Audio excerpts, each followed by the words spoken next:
Mzansi Afrika molweni. In recent weeks, we have seen more tragic reports of gruesome attacks on rural communities, such as the murder of Neil McKay, who was already wheelchair-bound from a farm attack 20 years prior, and a farmer in the northwest who was critically wounded in the second attack on him this year alone. Is there an end in sight? Will SAPS ever step up? How can we keep our rural communities safe? Is the politicization of this issue robbing these communities of the requisite policing they need? And what is the DA doing about it? This week we discuss all this and more. But first, we take a look at the weekend headlines.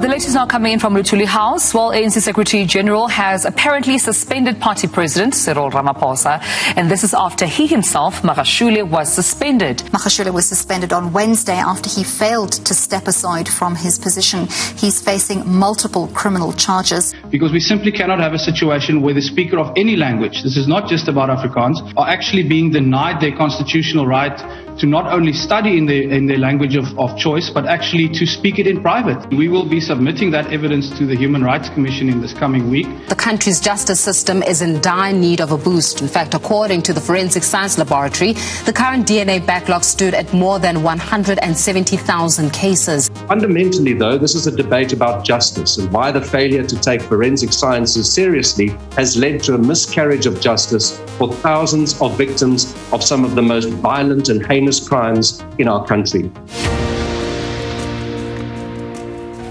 This week in the headlines, the war within the ANC continues and Ramaphosa and Magashule suspend one another from the ANC. Sparks fly during the DA's urgent debate on the DNA backlogs. And surprise, surprise, most taxi operators pay no taxes at all. But first, the South African Human Rights Commission has finally agreed to investigate the DA's complaint of language right abuses at Stellenbosch University. Our commitment to equal language rights has led the way for this commission to investigate allegations that students are being prevented from communicating in their mother tongue language. We will provide all evidence in our position to ensure that this investigation is fair, balanced, and unbiased. Just like South Africa's own Chuck Norris, Leo Prinsloo, by the way, let's give that man a bells, the South African taxi industry has been dodging bullets by avoiding their taxes. A DA parliamentary question has revealed that the entire industry paid only 5 million rand in taxes. This is for an industry that has generated in 2019 90 billion rand in revenue. Let that sink in. The entire taxi industry has only paid 5 million rand in taxes after having collected 90 billion rand in revenue. It is clear now that very few taxi operators are paying any taxes at all, yet continue to make repeated calls for government subsidies to the industry. The DA is now calling on SARS to act and ensure that taxi operators pay what they owe, just like all of us, just like all South Africans have to. Soon, all packages under 1 kilogram, excluding food, will have to be delivered by the South African Post Office exclusively. The Post Office has been running at a loss for many years and is now attempting to monopolize the market to prop up their failing SOE. Consumers will be deprived of alternatives and it will be devastating to the online retail industry, not to even mention that jobs will be lost. The Post Office already receives 475 million rand in bailouts from government, and now it wants more. The DA will be opposing these draconian actions in Parliament in the coming weeks. Ordinary South Africans are plagued by murder, by rape, and gender-based violence in their communities, yet are denied justice because of the massive backlog in DNA sample testing at SAPS. For years, the DA has been sounding the alarm on this DNA crisis at SAPS, with the backlog now standing at over 200,000 samples yet to be tested. Yesterday, we took this crisis to Parliament in an urgent debate of national importance on the issue.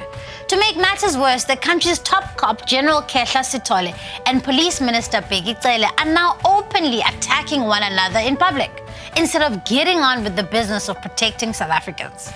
It's not just 200,000 samples. It is cases hinging on the processing of these and lives hanging in the balance.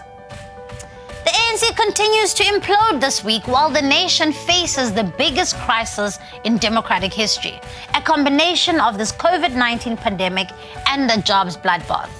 First, President Cyril Ramaphosa suspended Secretary General Ace Magashule, and then Magashule, in a late-night statement, suspended Ramaphosa from the ANC. In the meantime, we all woke up not knowing who is or who isn't suspended. This latest ANC civil war highlights the stark choice South Africans face in the upcoming local government elections. While ANC politicians fight among themselves for power and positions, the DA will continue working hard to put the rights and needs of South Africans first. And finally, local government elections are around the corner and the DA is ready. On the 22nd of May, we will hold a historic virtual rally where we show South Africans our vision for change. If you want to show your commitment to bringing real change to our communities, please sign our pledge at timeforchange.org.za. In the spotlight this week, gruesome crimes in rural communities and on farms are on the rise across the country, while SAPS capacity remains woefully inadequate.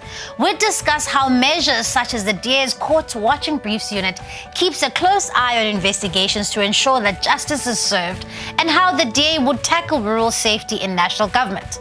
Let's take a look at this story in the spotlight.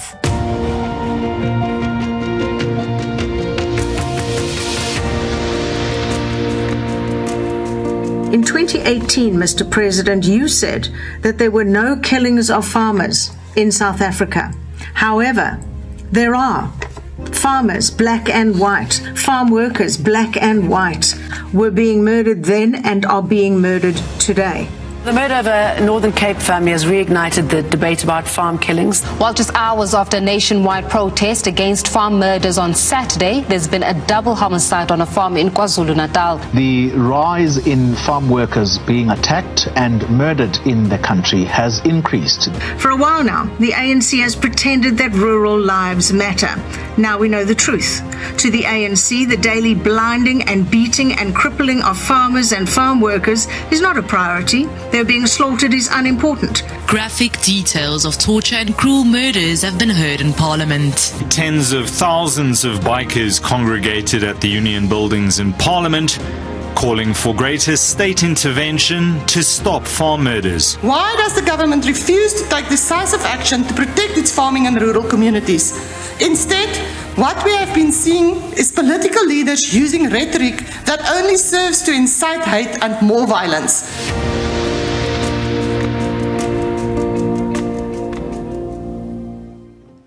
When the DA first spoke about rural safety back in 2006, the president, the government, and the ANC ignored these increasingly brutal attacks and continued to do so until we launched our targeted rural safety plan in 2020. National government's plans have failed black and white farmers, farm workers, their wives, their children, their families, their parents, who are 4 times more likely to be murdered than the average South African.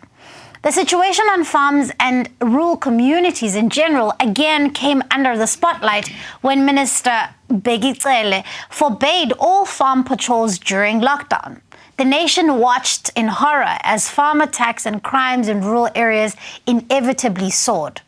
Minister Cele does not care about the lives of people who live in rural areas. Recently, he was missing in action when 3 of our provinces were literally on fire, straight after the EFF called on its members to burn the farmers. It was again left to the DA to lay charges in this regard. Our rural communities are under enormous threat. In the last 10 years, hundreds of farmers and farm workers have been murdered, with well over 2,800 recorded attacks, many having been raped, crippled, or left dead. Rural communities are vulnerable to the most heinous form of attacks. Due to the isolation of rural communities, attackers have the time to hone their craft, boil their oil, and heat the irons and sharpen their tools, often leaving without even taking anything at all. The DA has long held that farmer attacks and murders should be given priority crime status. This is especially because resourcing of SAPS has been inadequate in these areas. In addition, we've called consistently for the reinstatement of rural safety units in response to this crisis. To discuss all of this and more, we are joined in studio by DA Shadow Minister of Agriculture and Land Reform and Development, Annette Steyn, the head of the DA's court watching briefs, Dr. Ivan Meyer, the DA Shadow Minister of Police, Andrew Whitfield. We are also joined via Zoom today by the member of KZN Provincial Legislature, Pappas.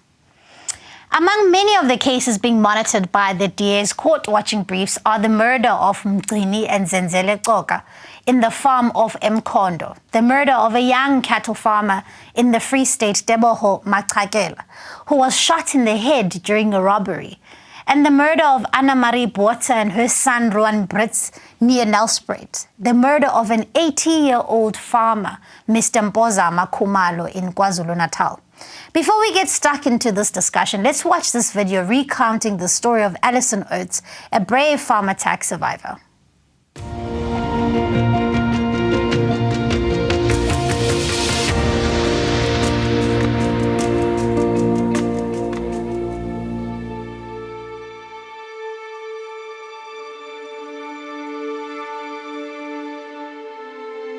One Sunday afternoon, I came home and two people accosted me. At first, I thought they were some friends playing a practical joke, but they weren't. They were after guns and money. I had neither. They didn't believe me, and for 3 hours, they were very vicious indeed to me.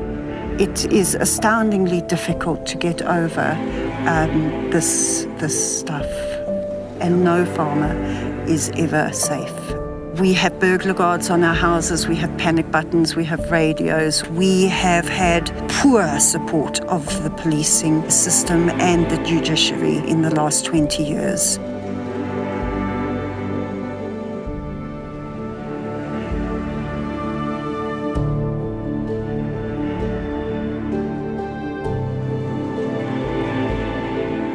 I knew that this would be difficult, but I am prepared to do it because I want things to change. The idea that the DA doesn't support farmers is just ludicrous. The DA supports farmers and supports farming.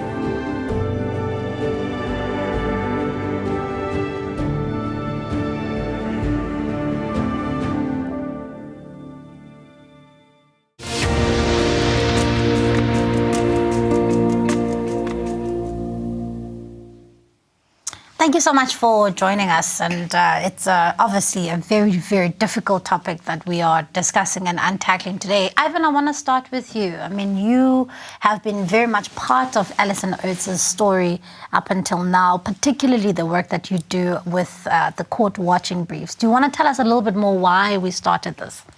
Yes, Siviwe, thank you very much for this opportunity. Well, the DA has established a court-watching brief, as you know, for farm attacks in rural areas.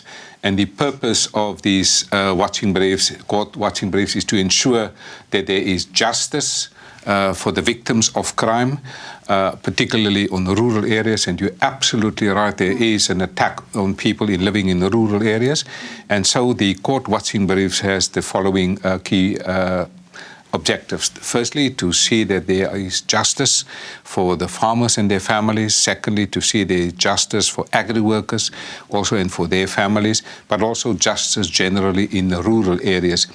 And the DA in each province has appointed a head of the court watching brief to assist the families and the farmers and the victims of crime in these particular areas. So the question is, what does the court watching brief unit do? Well, firstly, they monitor the police conduct in terms of these investigations. Secondly, they oversee the effectiveness and the efficiency of the police in terms of dealing with farm attacks as per the Constitution. We also try to physically visit the court cases, as in many cases, also get a copy of the charge sheet, also get the case number, also the details of the accused, the date when the matter goes to court, and also the first appearance of us. It is important to support the families. My heart bleeds every time when they hear about a farm attack, because an attack on a farmer, attack on a farm worker is fundamentally an attack on the economy. And I'm very thankful for the work that was done primarily by Diane Kohler-Barnard, Clinus Breitenbach, as well as Annette Steyn. They came up with these ideas, they initiated these ideas, and Annette in particular and our colleague Clinus Breitenbach fought this issue hard over a long period of time, and we are particularly happy that we are now in a position that we recognize in South Africa that farm attacks are happening. Unlike what the President said in New York in the United States, this is a critical issue on the agenda. And so the court watching brief is a very important instrument from the Democratic Alliance to show, A, that we are caring for rural communities, we're caring for farm workers, we're caring for farmers, because the rural economy is part of the significant structural economic progress in South Africa. So the court watching brief is a very important unit to ensure that there is justice for people living in rural areas in South Africa. And in each province, we have a head responsible for the court watching brief. Annette, I want to come to you. I mean, I actually just want to kind of, take a step back. I mean, watching Alison's story and, already as a woman in South Africa, I feel incredibly unsafe. And I don't live in a far-flung area that has no proper resourcing. And, she was viciously attacked and she has to live in a town where her attacker was roaming around. I mean, I can't imagine what that must feel like, where already so many women in this country are under siege. Yeah, Siviwe, it's terrible to live on an area where there is no one near you that can help you. We get a lot of calls of why are we making an issue of farm attacks? Why are we speaking about it while there are many people being killed, murdered and raped in South Africa? And we've never said it's not happening. But the difference is when you live on a farm or in a rural area, you many of the times alone. Even if you shout or if you do something, the chances that someone will come to you or find you or help you is very, very small. So when I spoke to Alison, I really understood the impact. She even said to me that, her daughters don't want to come to the farm anymore. The fact that they're there alone, they feel threatened and vulnerable. I have so much respect for people like Alison, who keeps on working on that farm every day, working in the area where she was attacked and raped.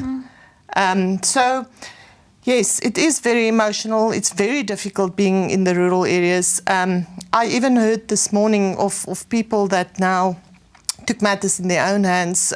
People are feeling that they are being left alone.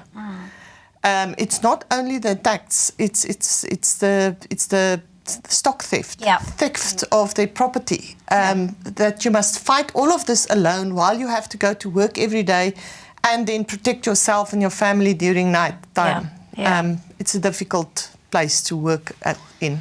Yeah, I mean, just, she talks about having been attacked for 3 hours. Just imagining that is mind blowing. But Annette, I do want to come to this very early in the discussion. A lot of people are saying, look, I mean, this is clearly something, because obviously if you look on both sides, there's great politicization on this issue, whether it's on the far right or the far left. And so why is it that often people are accused, if you're talking about rural safety or farm murders, that this is just merely something that affects just white farmers, and why should we care about it? And I want you to unpack it quite simply for the people at home. Yeah.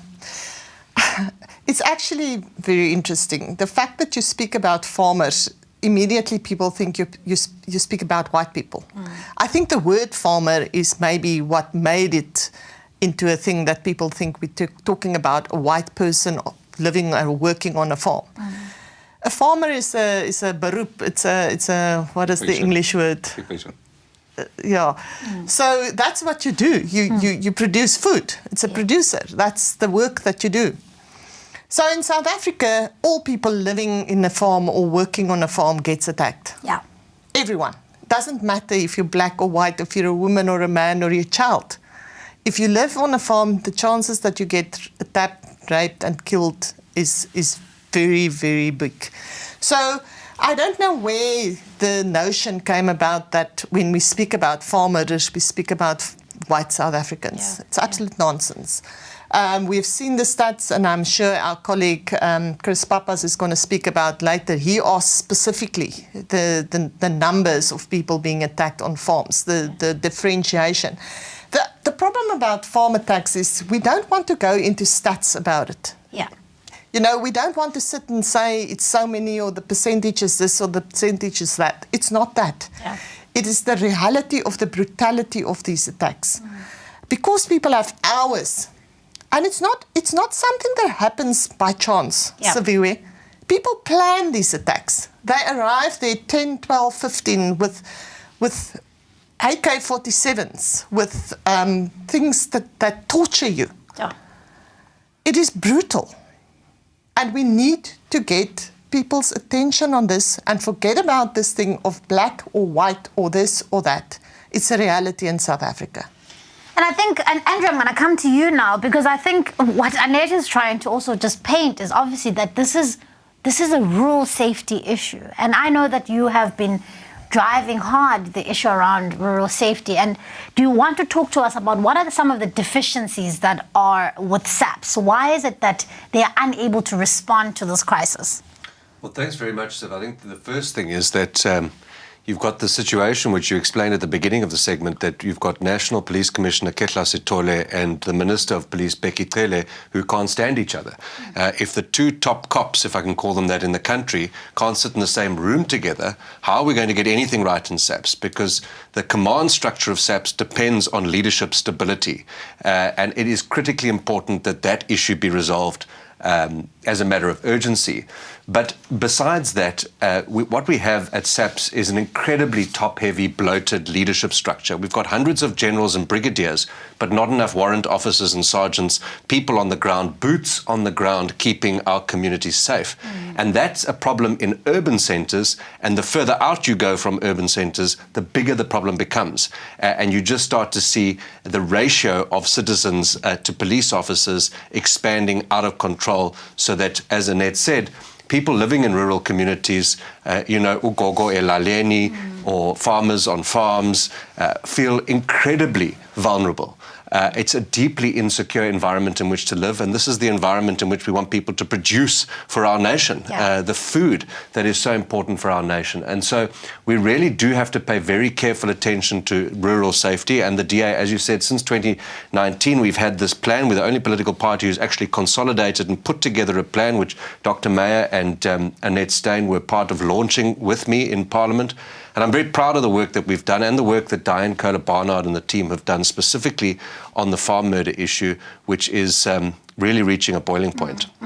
And of course, I mean, Andrew, and as you say, like, gogo bases lalini, because again, I mean, I remember a couple of years ago, there was this huge spike in gogo being raped in their homes. And, people who were on drugs would break into their homes and just rape them continuously, leave them for dead. So this is a broader issue that actually requires a comprehensive plan like you have. Yeah, absolutely. I spoke about a gogo in Lutkotkweni village outside Port St. John's in my debate in Parliament in response to the President's State of the Nation address.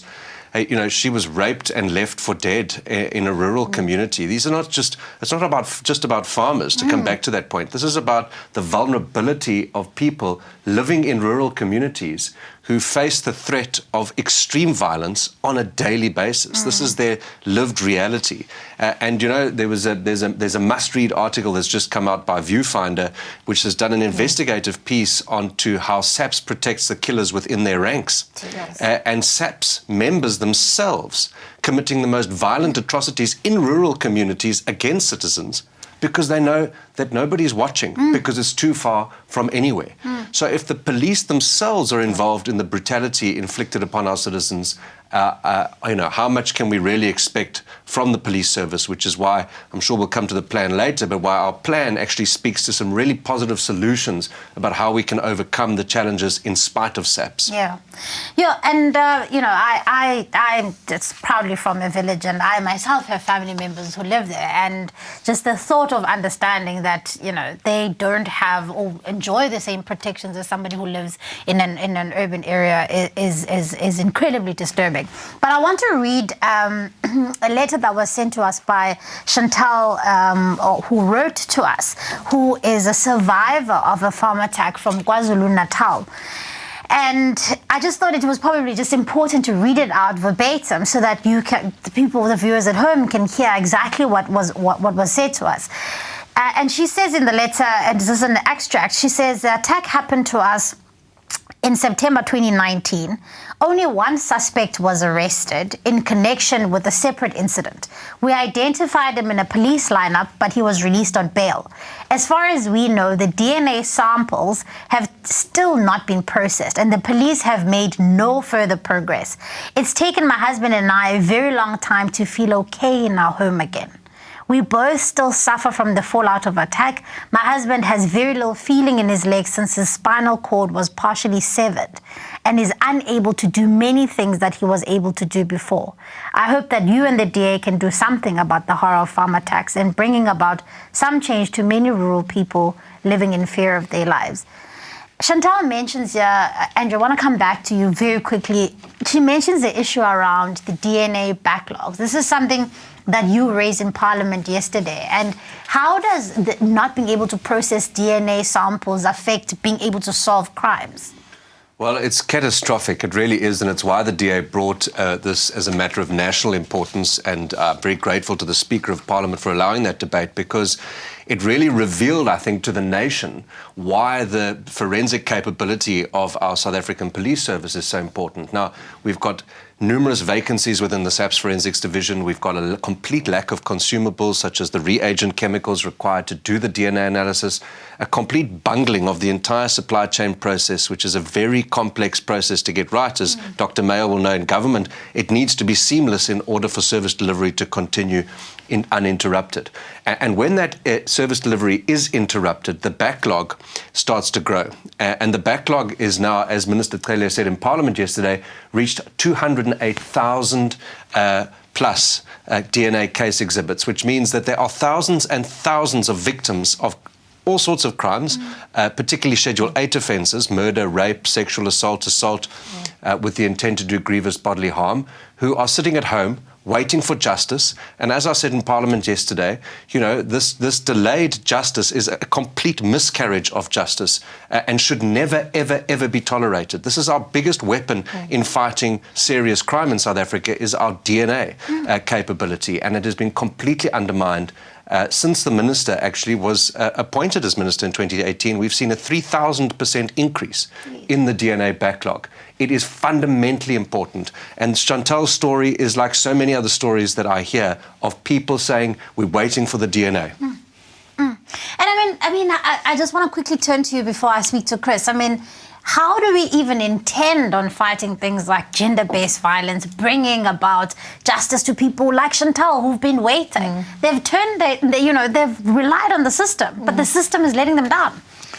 Well, I think, Siviwe, the Constitution guarantees us a right to life, a right to safety. But this is the Constitution. A Constitution becomes living when there is an institution. But as we know, that institution needs to be capable. This picture that was painted here by Andrew is a picture of an incapable state. And that's why the Democratic Alliance, as the official opposition, is preparing now for the upcoming election. The only solution to South Africa is time for change. It is time that people use their vote and vote out this incompetent government in South Africa. But behind these stats and figures and the stories are human lives and human dignity. And so the story that we have just heard pains my heart, because every time when the president speaks, he says he's a caring government. But that letter is an indication. That backlog that Andrew's talking about is clearly an indication that we don't have a caring government. And so for us here in South Africa, in the short term, we need a new government because people are suffering too much and voters must use their votes. We will soon on the 22nd, on Saturday, the 22nd of May, launch a time for change. This is a story that tells us we need to get things changed. Yeah. It's no good to have the best constitution in South Africa and the worst institution to implement the constitutional provision. But human life is for us important. That's why in the Democratic Alliance we will continue to fight for justice. We will continue with the court watching briefs. In fact, it is the court watching brief of the Democratic Alliance under the leadership of Glenys Breitenbach, because he has put pressure on the national prosecuting authorities. He demanded some intervention. She wrote also to the Director of National Prosecution. And as a result of that court watching brief, we have seen justice in the case of Alison. In fact, I visited her last month. I went to her, I met with her. Fantastic woman, great farmer, great community worker. And I must say, I take my hat off for what she went through and the spirit in which she conducts herself today as a public representative. And I must say she's strong, she's a proud woman, but obviously this justice is something that she wanted to see. And as a result of the court watching brief of the DA and the work that Annette Steyn and Glenys Breitenbach did, there was now a life sentence and 15 years in jail. That's incredible. And Alison is happy with that outcome. But for many thousands of people, when you have forensic backlogs, it means people are sitting or waiting. And we say time for wait is over, it's time for change. Yeah, absolutely. Chris, we are joined by Chris Pappas, who's a member of the KZN legislature, our colleague there. Chris, you've been driving this issue for a very long time, and it seems as though KwaZulu-Natal is disproportionately affected by crime in rural communities. Do you want to talk to us about what is the issue there in KZN in particular? Sure, thanks, Siviwe, and good afternoon to your colleagues on the panel. Siviwe, I think Andrew has highlighted much of what the core problem is. KZN is an extremely vast province with very big rural areas. Now, it's not only safety that affects our rural areas, it's education, it's infrastructure, it's basic services such as water, electricity, like some of the people have mentioned on the ticket below. All of these in our rural areas in KZN have been neglected. And when you have high levels of unemployment, when you have low levels of rural safety, all of these things start to affect people's lives. And when we specifically speak about farmers and farm workers, then we start to see the real impacts, because as Annette mentioned, these are vulnerable people who are easily susceptible to being attacked where help is very far away. So in KZN, our rural areas have been severely neglected, and this includes the SAPS. One of the other things that I think is important that Andrew mentioned is the SAPS capacity, or the forensic capacity. Just an interesting point for you and for the viewers is that in KZN, we actually outsource our forensic capacity. We actually have very little capacity in this province, and we end up sending our cases to Gauteng and the Western Cape. Sure. Because the forensic labs in the Amanzimtoti are usually continued being flooded by a facility that's built below river level or flood level. So, our situation here is exasperated by the inability over the years to plan ahead and foresee these problems and actually invest in the resources required. But then we get all the other issues. I mean, our rural police stations do not have enough vehicles, and the vehicles that they do get end up sitting in the garage for months on end. I was in the Ilembe district not so long ago, where a policeman who's been tasked with the rural safety officer position is often has to be picked up in town by farmers when there is an incident, because he doesn't have a vehicle. So when there's some crime, and it's not just farm murder or farm worker related, any crime in the rural areas, this poor officer has to wait for a volunteer from the community to pick him up. A lift to go and do his job. So these are the sorts of problems that we face. Our special detective unit in the province is highly under-resourced. They have to deal with cash and transit issues. They have to deal with taxi violence issues. And on top of that, then they have to deal with farm-related issues. So the capacity and the willpower to actually resolve these issues has just not been there for many, many years. It's wild to me that, somebody who's tasked with keeping communities safe literally has to wait at the office and get a lift from the very communities that they're meant to go out and serve and protect. And obviously, if that's the case, as Annette said, these aren't isolated incidents or crimes of opportunity. People sit and they plan. And obviously, if they know that there's absolutely no resourcing of SAPS, it makes those communities a lot more vulnerable. Absolutely. And, we have huge municipalities here. Some of them are 60 by 60 kilometers sort of big. And you have one VisPol or visible policing vehicle to patrol these areas. And then you wonder why, firstly, the police are tired and they don't want to do their work is because they actually get to an environment where it's very hard to actually do anything and they're always criticized. But it's just impossible for them to do their jobs on top of that. The sad thing is that when our ministers and our MECs in this province have these interventions, as they call them, they'll arrive with, 30 black vehicles with blue lights and all the police paraphernalia following them, only to leave a police station that doesn't have electricity, running water, or vehicles to work. So the contrast between what is on the ground and what government is actually doing, it's terrible. Yeah. Tell me, Chris, the other issue has been people often, if you look at particularly attacks that are happening in rural areas, people seem to think, if you're looking particularly at farms, that it's either farm workers attacking farmers or farmers attacking farm workers. What is actually, because apparently you've done some research around this and looked at these cases in particular, what is the reality on the ground? Yeah, absolutely. Annette said in the beginning that we mustn't make this about statistics, and she's absolutely right. You mentioned Mr. Khumalo in the beginning of your introduction. Just to let you know, and I apologize for the graphic details, but Mr. Khumalo was tied to a tree and was left for dead. He actually didn't die there. He died on the way to hospital hours later. So these are the type of crimes that are being committed. But we decided that in order to get the provincial government's attention, we had to take away their ammunition to say that the DA is only fighting for white people and they don't care for farm workers, because that's what they go to. They know that they failed the rural people of this province and they try to blame it on the DA for not caring.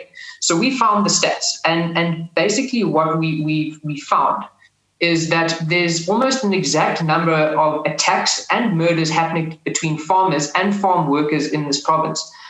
Just as an indication, the number of attacks on farmers was 372 since the year 2000, and the number of attacks on farm workers was 380. So almost 50-50 when it comes to the type of incidents that we're finding.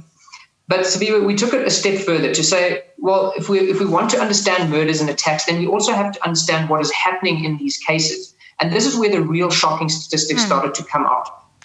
And again, it goes back to why we established the court watching briefs and what Andrew was saying, is that the conviction rates and the arrest rates in the cases of farmers and farm workers is incredibly low. Only 43% of cases involving farmers or farm murder ended up in a conviction. And when it came to farm workers, it was even less. 30% of cases ended in a conviction. So where are all these criminals? And where is the justice for everyone else who's out there? So one of the important things that we also wanted to do is to understand the nature of the type of crimes that were happening in rural areas. And we know that we've got a gender-based violence problem in our country, but there is a link between what is happening to our women and children and what is happening on farms. And why I say that is because the attacks that are happening against our farm workers, almost a quarter of them are ending up in some sort of sexual assault or rape. So while we talk about crime in rural areas in general, or farms in general, when we break this down, we actually see that there are even deeper problems. And in these cases, and in KZN in particular, out of the 88 cases that were reported of sexual assault or rape, only 21 ended in a conviction. Where is the justice for the women who live and work on our farms? Sure. Thank you, Chris. I mean, I think those are some shocking statistics, and thank you very much also for the work that you and your colleagues in the province are doing. And it's heartening to know that, you know, as a DA, there's, you know, that we've put pressure, we've done the research, and we continue to place the case of people who are living in rural parts of the country and the rural parts of the province to government to tackle. Andrew, I want to come to you now because, you know, Chris has painted a very grim picture of the state of our rural areas. We've got a rural safety plan. Do you want to talk to us about what are some of the key highlights from that plan, looking at rural communities in general? Sure, thanks, Siv. So, I mean, there are a lot of components to the Rural Safety Plan, but at the heart of the Rural Safety Plan, I'm going to come to that last because it really speaks to the honest reality that we have to deal with, is that no matter what you do, the rate of crime in South Africa is so high that the South African Police Service alone cannot possibly deal with the situation. So, yes, SAPS is to blame, but they're not the only ones to blame, and that's not where the solutions must stop. So what the DA proposes in our rural safety plan is that there must be at least one dedicated rural policing sector as part of the SAPS sector policing structure or plan.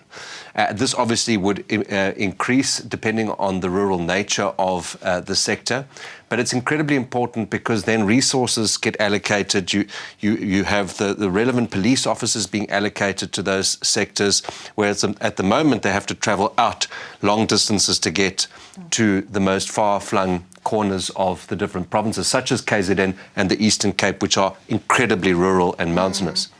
So what this requires, though, as I said, is boots on the ground. And earlier I mentioned that our biggest challenge with SAPS is there are a lot of very highly paid people sitting behind desks in Pretoria and at the headquarters in provinces, instead of boots on the ground at the front line of the battle against crime in our rural communities. So we really need to restructure SAPS and reallocate the funding to where it's really going to make an impact, which is on the ground at visible policing in that division of the South African Police Service, which is woefully under-resourced. And as you heard, police officers having to take a jiggeleza to go and do their job. I mean, it's outrageous. It's absolutely outrageous.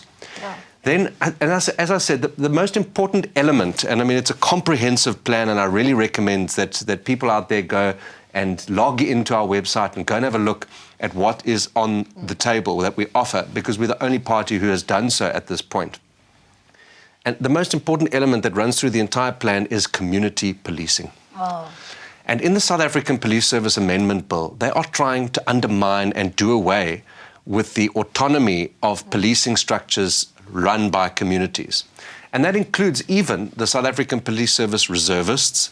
It includes our CPFs. It includes our neighborhood watches. And as you saw during lockdown, Minister Cele just banned the farm watchers from doing their work, which is incredibly important work, vital work. People putting their own lives on the line to support SAPS's mandate.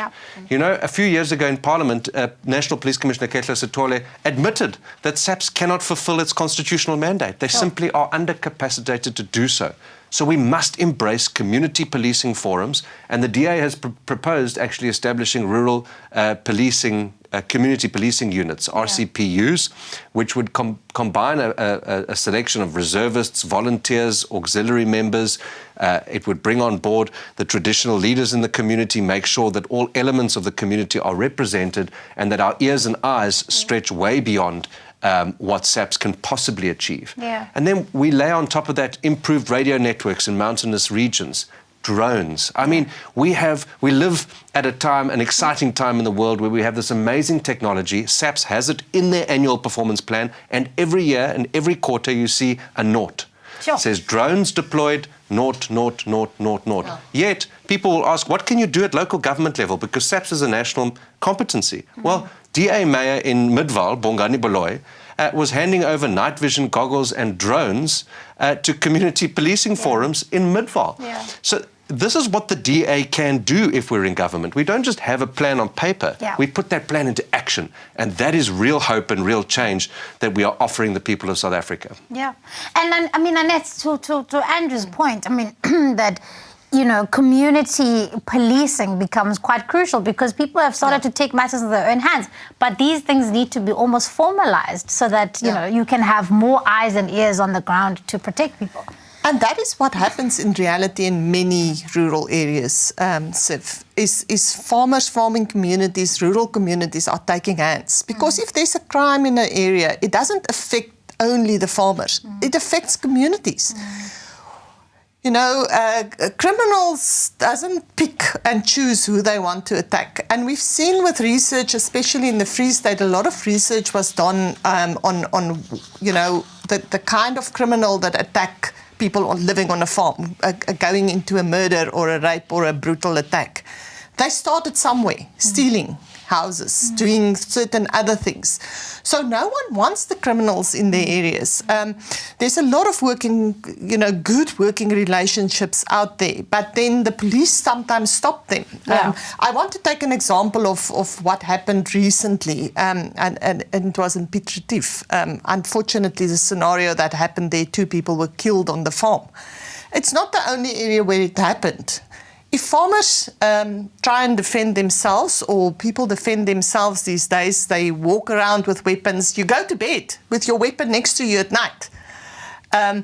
If you shoot someone, let's not say, what the realities was in Piet Retief, that court case must go ahead and we need to monitor what... It doesn't matter, at the end of the day.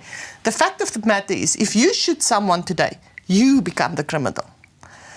So it becomes more and more difficult for people defending themselves on these farms. And we are having a lot of contacts and calls of people saying to me, what must I do now? I'm getting attacked. People are coming onto my land, in my house, with weapons, threatening me, and I can't shoot. Yeah, which is why I think this plan is so incredibly important, and it's actually heartening to see people like Mayor Bongani Baloyi saying, look, there are things we can do at a local government level, and we're handing these things out so that we can partner with people. The very people who are saying, look, what should I do? If they can be part of these community forums, then it means that they're also part of the solution because they are closer on the ground. And Ivan, just to come to you, I know that, one of the things that the Western Cape struggles with is the fact that obviously SAPS is a national competency. But what are some of the things that we've managed to do to support people living in rural areas? Because, there are rural areas and rural pockets, particularly here in the Western Cape as well. Yes. No, thank you very much, Siviwe. Well, the National Development Plan is quite clear.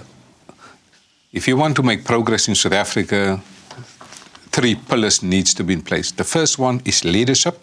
And what Andrew has now explained, our rural safety plan is to give leadership in the rural safety platform in South Africa. No other political party has a rural safety plan. We've prioritized it, and that's the leadership that we give. The second thing of the National Development Plan is active citizenship. And our plan speaks to that in terms of involving the communities in active citizenship.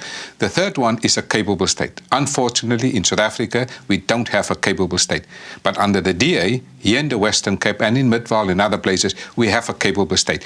So what is a capable DA provincial government doing on this topic of rural safety? Firstly, we have established a ministerial rural safety committee so that it is a top priority for the government, and I'm chairing that committee together with our MEC for community safety, Albert Fritz. Secondly, for us, very important, I've established a rural safety desk in my Department of Agriculture. I made it my business because farmers are my business, farm workers are my business. Secondly, I've now also launched a digital rural safety platform so farmers can go onto this platform. I've got a spatial analysis of where these things are happening so that we can trace these things. But Chris, Pappas is quite right. Yeah. It is important to do also a baseline study to determine where is your crime happening. So we've completed now a baseline study for rural safety so that we have a spatial analysis of where these crime are happening, what time of the day, where it is happening, so that we can zoom into that. In addition, we're also supporting our farm and neighborhood watchers. We also give them financial support. We also give them some equipment support. We're also funding the district rural municipalities with LPR cameras. These cameras are also monitoring what is happening in the rural areas, but very importantly, it's also linked to the NAVIC. The NAVIC is the National vehicle information cloud so they can pick up through our advanced number plate recognition system so that we can prevent these attacks from happening in the rural areas. So, in addition, we also have the court watching brief here in the Western Cape, and as a result of the court watching brief, we caught somebody 58 years in prison, double life sentence. Person that committed crime and murder in the Cape Winelands here in the Western Cape. So that's what we are doing. But in addition, as Andrew rightly pointed out, in the Western Cape, we have also now trained drone pilots. They have received their drone pilot license, and these qualifications are also certified by the South African Civil Aviation Authority. It can also be used in managing crime on the rural areas. For us, an attack on a farmer, an attack on a farm worker is an attack on the economy. And when your economy is under the attack, it's the role of the state, a capable state, to care for the safety of people. But my heart bleeds because after all of this, there are human beings, there are families, and there are people who are broken. And it is the job of a government, firstly, to look at the human dignity. That's the first prize for the Democratic Alliance. That's why when these things happen, we deploy our public representatives to go to these homes and families to first show that we are caring for these people. And that's for us very important. Andrew, I'm going to wrap up because we're almost out of time. I think it's also just quite important for people to understand that, you know, while we may not be in government, I mean, what we're going to continue fighting for them and reforming SAPS in particular, because it seems to be sort of the missing link throughout this entire scenario. Absolutely. So we had this amazing debate in Parliament yesterday and really lifted the issue of the DNA crisis in South Africa, which I think was important for the nation to pay attention to. And I think that people are now sort of activated behind this issue, which is fantastic. But the narrative from the ANC was, no, but it's too late, Mr. Whitfield. You've come too late to the party. The crisis is solved. And in the next breath, the backlog is still 208,000.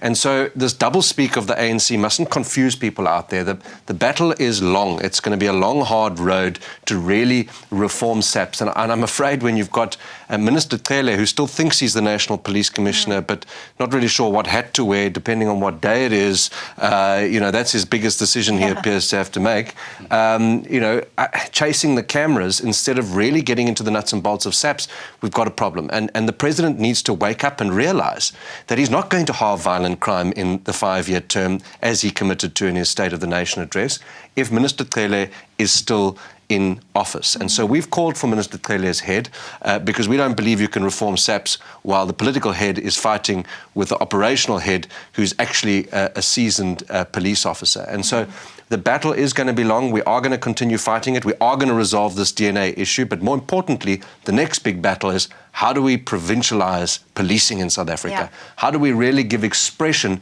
to the federal or federalism that our constitution calls for in our country and give provinces more power and our communities more power and give power back to the people on the ground to keep their communities safe? Absolutely. And Annette, last parting shots from you. I know, you know, rural communities are a massive passion of yours, and you've been doing incredible work with, you know, people across the country.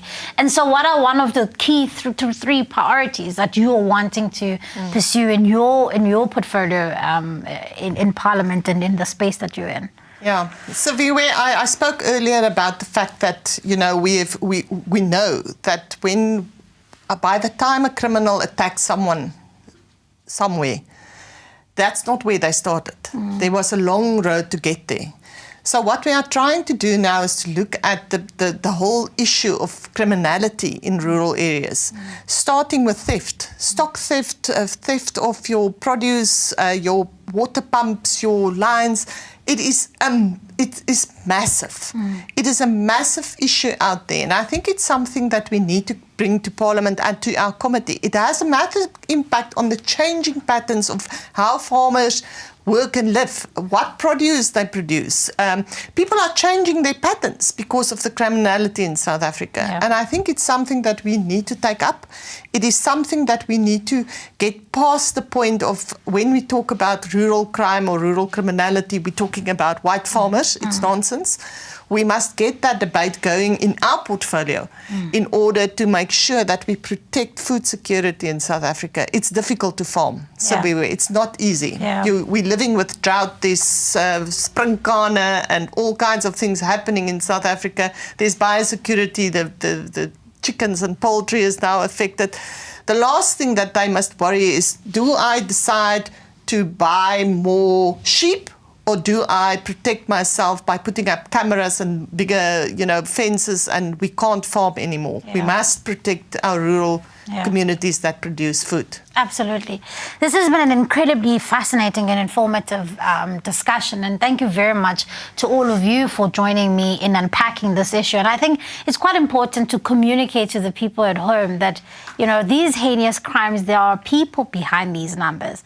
And it's also about just how violent they are, the nature of these crimes. And our heart absolutely goes out to each and every person who survived an attack, who lives in absolute fear on a daily basis. And to just reconfirm that we've got a plan and we want to be able to implement it. We want to protect people who are living in rural areas. So thank you very much for the work that you all do. We will be right back.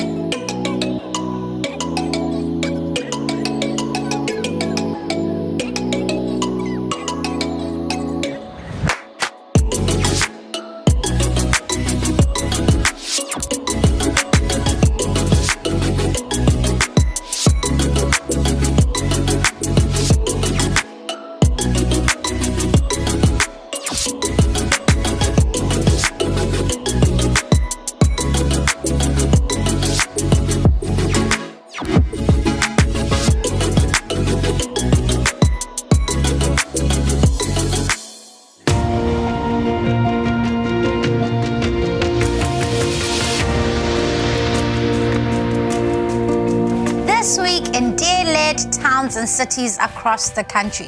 A South Africa first for municipalities, the DA-led Steyn municipality has been awarded a fair trade city status. Tshwane Mayor Randall Williams and Move 1 Million collected and disposed of 2,000 rubbish bags on Saturday in Centurion. And DA-led Western Cape is to hand over 321 new homes to beneficiaries in Grabo. This week on Dear at Work, we are joined by Mayor of DA-led Tshwane, Randall Williams.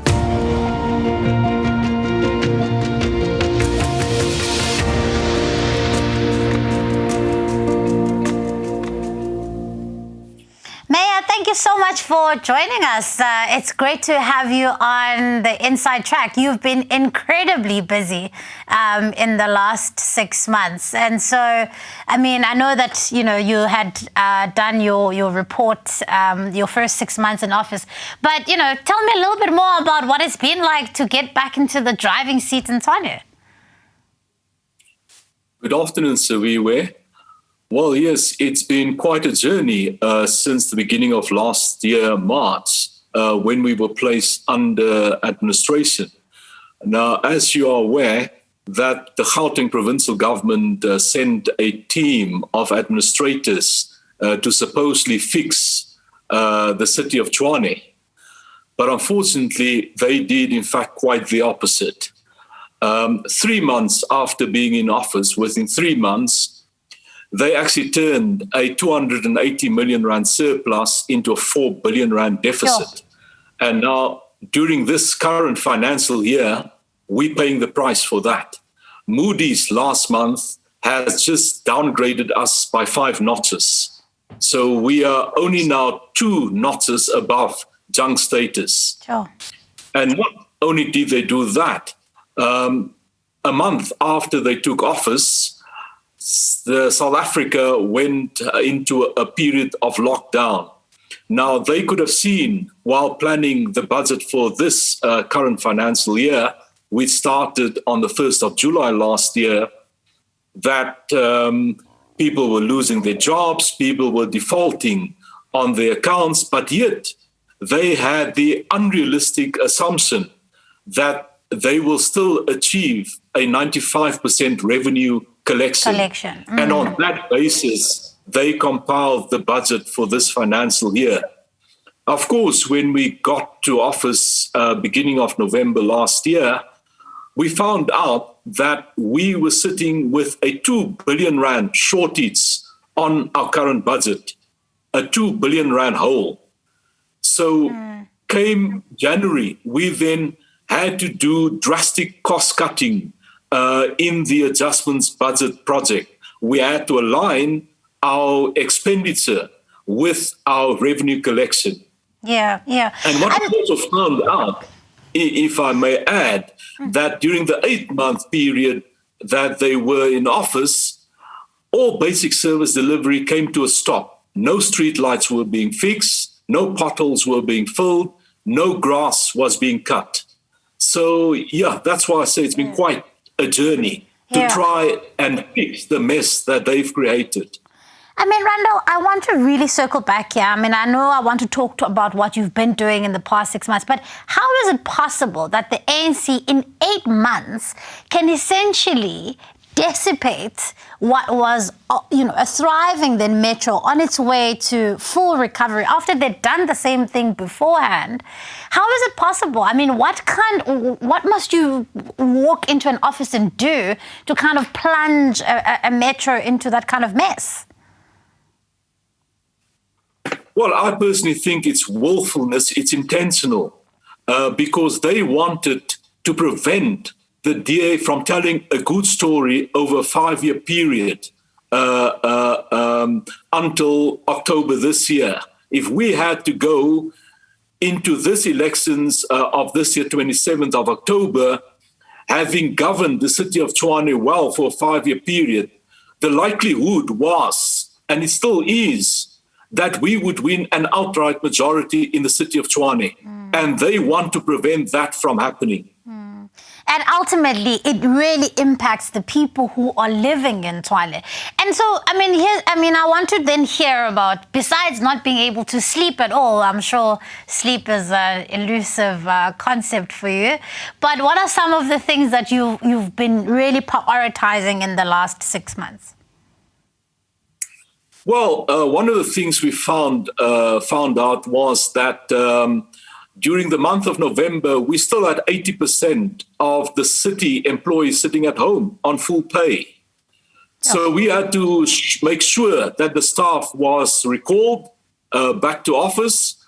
And what we did, we put several systems in place to hold the staff accountable. For example, I instituted a war room that looked at service delivery on a weekly basis. And we also planned ahead. So if we had to perform pothole filling, grass cutting and street lights repairs during the month of January, by the end of December, we had to then disseminate the schedules for the month of January so that people know in advance which work will be done where, in which ward. And then people living in those wards, including the ward councillors and PR councillors, will then be able to verify whether the work was in fact done.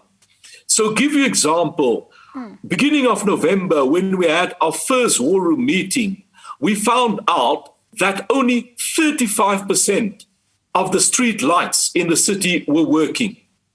Sure. And because of our intervention, 2 weeks ago, it was reported that we now have 85% of the streetlights working. Sure. And that is incredible. To move from 85 to 95 will take a bit longer now, because now we have to institute capital projects. Because what we found out in a number of areas in the city of Tshwane, residents have been cutting down the metal poles and have been selling it for scrap. Sure. So now we will institute capital programs to change those poles from metal poles to concrete and wooden poles. Okay. And that will take a bit longer. Okay. I mean, Meyer, one of the things I want to get back to is what can people do, firstly, to support the work that you are doing in the metro? Because we're going into a local government election in the next 5 months. And ultimately, if we're able to govern, outright in Tshwane, there's more that we can do. I mean, if you are able to take, something that was, street lights that were not working at 35% to 85% in about 6 months, how much more can you do when you govern outright and you've got a full term ahead of you? So what would you like to say to the people of Tshwane about what you would like them to do in the next coming 5 months? Well, as I said, we've got a limited budget. We've also, because of the fact that we were downgraded by 5 notches, we are unable at the moment to get long-term loans to cover our capital budget, which was 3.9 billion. Long-term loans were going to constitute 1.5 billion of that. So we still have to engage with the banks and try and overcome the bad news report from Moody's, while the city's situation has improved quite considerably since November. In July last year, the administrators collected 78% of revenue. We've now pushed it up to 90%. Okay. We believe by June we will achieve 95%. But a small budget can only go so far. We can't do everything. That's why what we have done, we've also started the Tshwanopele program, where we go out to various parts of the city of Tshwane and we encourage people to become involved in their neighborhoods, to help keep their neighborhoods clean.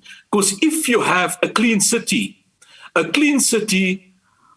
will definitely sell the message that a clean city is a well-run city. Absolutely. And when people see a well-run city, they would want to invest in that city. And that will help us to attract investment. Investment will lead to job creation, and that will assist the city. The city will, in fact, after that, earn more revenue. More rates will be paid. More people will be gainfully employed in the city. So that's why we want to take hands with the community in the city of Tshwane. And that will certainly help us in governing the city. Absolutely. And I personally want to urge people in support of the work that you and your team are doing, which is incredible, turning that city around in such a short space of time. And I want to urge people that they must make sure that they go out to vote in October and borrow us and lend us their vote so that we can continue changing and improving their lives. Thank you very much, Meyer, for all the work that you're doing and to your team. And we will be right back.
Africa on the 22nd of May. The day is hosting the largest virtual rally ever seen in South Africa, the Time for Change Rally.